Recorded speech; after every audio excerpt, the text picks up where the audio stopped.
नमस्ते बच्चों, आप सभी का बहुत बहुत स्वागत है। 5 सितंबर शिक्षक दिवस की आज मैं आप सभी को बहुत बहुत शुभकामनाएं देती हूँ। डॉक्टर सर्वपल्ली राधाकृष्णन भारत के प्रथम उपराष्ट्रपति और द्वितीय राष्ट्रपति रहे हैं। वे भारतीय संस्कृति के संवाहक, प्रख्यात शिक्षाविद, महान दार्शनिक और एक हिंदू विचारक थे। उनके इन्हीं गुणों के कारण सन 1954 में भारत सरकार ने उन्हें सर्वोच्च सम्मान भारत रत्न से नवाजा था। दक्षिण भारत के तिरुतनी गांव में 1888 को डॉक्टर सर्वपल्ली राधाकृष्णन का जन्म हुआ था। वे बचपन से ही बहुत होशियार थे, मेधावी थे। उन्होंने एमए दर्शन शास्त्र किया। 1916 में मद्रास के रेजिडेंसी कॉलेज में प्राध्यापक भी रहे। बहुत सुंदर लेख लिखते थे, भाषण देते थे। सारे विश्व में उनके लेखों की प्रशंसा हुई। वे अपने राष्ट्र प्रेम के लिए विख्यात थे। फिर भी अंग्रेज सरकार ने उन्हें सर की उपाधि दी, सर की उपाधि से सम्मानित किया, क्योंकि वे छल कपट से दूर थे। अहंकार तो उनमें नाम मात्र भी नहीं था। उन्होंने अनेक पदों पर कार्य किया।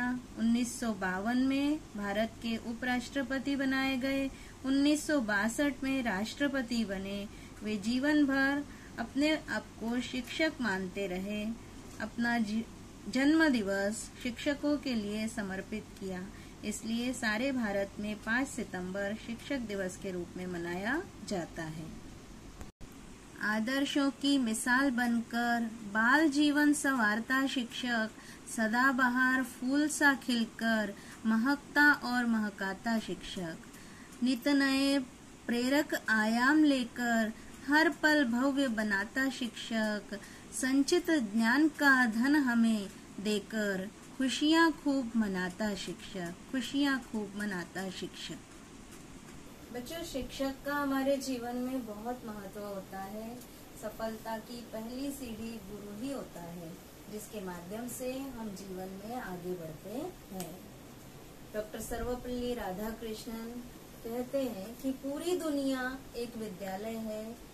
जीवन में कभी भी कुछ अच्छा ज्ञानवर्धक मिलता है, सीखने को मिलता है, तो उसे तुरंत आत्मसात कर लेना चाहिए। एक बार राधा कृष्णन के कुछ शिष्यों ने मिलकर उनका जन्मदिन मनाने के लिए सोचा। इसे लेकर उनकी अनुमति लेने के लिए शिष्य उनके पास पहुँचे। तो राधा कृष्णन ने कहा कि मेरा जन्म दिवस अलग से मनाने की बजाय अगर शिक्षक दिवस के रूप में मनाया जाए तो मुझे ज्यादा गर्व होगा। इसके बाद से ही 5 सितंबर का दिन शिक्षक दिवस के रूप में मनाया जाने लगा। पहली बार शिक्षक दिवस 1962 में मनाया गया था। उनका ये मानना था कि सभी कभी भी समस्याएं आ सकती हैं, और तो उनका हमेशा डटकर सामना करना चाहिए। इसी पर आधारित बच्चों मैं आपको एक कहानी सुनाती हूँ। एक बार की बात है बच्चों, एक गुरु अपने शिष्यों के साथ पैदल यात्रा कर रहे थे। चलते चलते वो एक गांव में पहुंच गए। गांव बहुत बड़ा था। चलते चलते बहुत देर हो गई थी। गुरुजी थक गए और उनको प्यास लगी। तब जो है उन्होंने अपने एक शिष्य को बुलाया और कहा कि पानी लेकर आओ। जब शिष्य गांव के अंदर गया और गांव में घूमा, वहां उसे एक नदी दिखी। वहां पर जाके देखा तो वहां पर जो है उस नदी पर लोग कपड़े धो रहे थे, नहा रहे थे। पानी बहुत ही गंदा हो गया था, गंदा दिख रहा था। शिष्य को लगा कि जो है ऐसा गंदा पानी में लेके जाऊंगा तो मेरे गुरुजी का स्वास्थ्य खराब हो जाएगा। इसलिए जो है उसने पानी नहीं लिया और वापस आ गया। वापस लौट के आया और गुरुजी को जो है उसने बताया कि जो है वहाँ नदी का पानी बहुत गंदा था और इसलिए मैं पानी नहीं ला सका। अब गुरुजी ने क्या किया कि गुरुजी बोले कि ठीक है। अब दूसरे शिष्य को बुलाया और दूसरे शिष्य से कहा कि अब तुम जाके पानी लेके आओ। तो वह शिष्य गया और थोड़ी देर बाद जो है वो पानी लेकर लौट आया।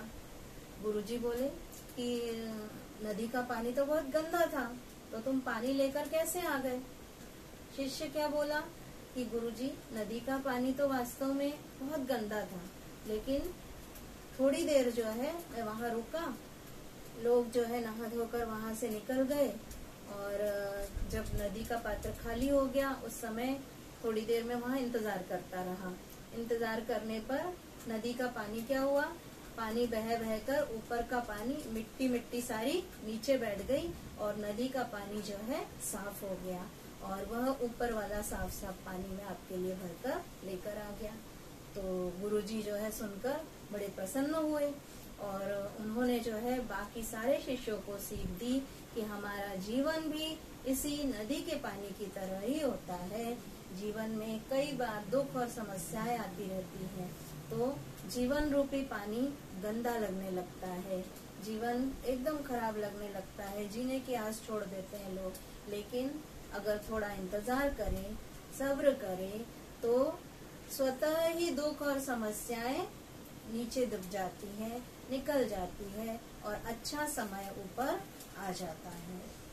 बच्चों, इस कहानी से क्या सीख मिलती है कि कुछ लोग जो है पहले वाले शिष्य की तरह ही होते हैं कि अगर दुख आता है, समस्याएं आती है, तो दुख और समस्या को देखकर घबरा जाते हैं, मुसीबत आती है तो जो है वो वापस लौट आते हैं। ऐसे लोग जीवन में कभी भी आगे नहीं बढ़ते हैं। वहीं दूसरी ओर के जो दूसरा शिष्य थे, बाकी कुछ लोग ऐसे होते हैं कि जो धैर्यशील होते हैं, इंतजार करते रहते हैं, कुछ समय बाद जो है गंदगी रूपी समस्याएं और दुख खत्म हो जाते हैं और वो निश्चित ही सफल होते हैं। इसी तरह से बच्चों, आप भी अपने जीवन में सफल होइए। अगर बच्चों आपको भी जीवन में सफलता हासिल करनी है तो धैर्यशील रहिए और लगन के साथ कार्य कीजिए। अभी कोरोना का प्रादुर्भाव है, इसलिए घर पर ही रहना है, सुरक्षित रहना है। अगर आवश्यक कार्य हो तो ही घर से बाहर निकलना है। घर से बाहर निकलते समय मास्क जरूर लगाना है, और थोड़ी थोड़ी देर बाद हाथ धोना है साबुन से, वो भी 20 सेकंड तक हाथ धोना है। इस तरह से सामाजिक दूरी भी बनाए रखना है और स्वयं को सुरक्षित रखना है, अपने परिवार को सुरक्षित रखना है। इसीलिए जो है ऑनलाइन पढ़ाई आपकी हो रही है, इसी के कारण हो रही है कि आप जो है घर पर रहें, सुरक्षित रहें। आज इतना ही, धन्यवाद।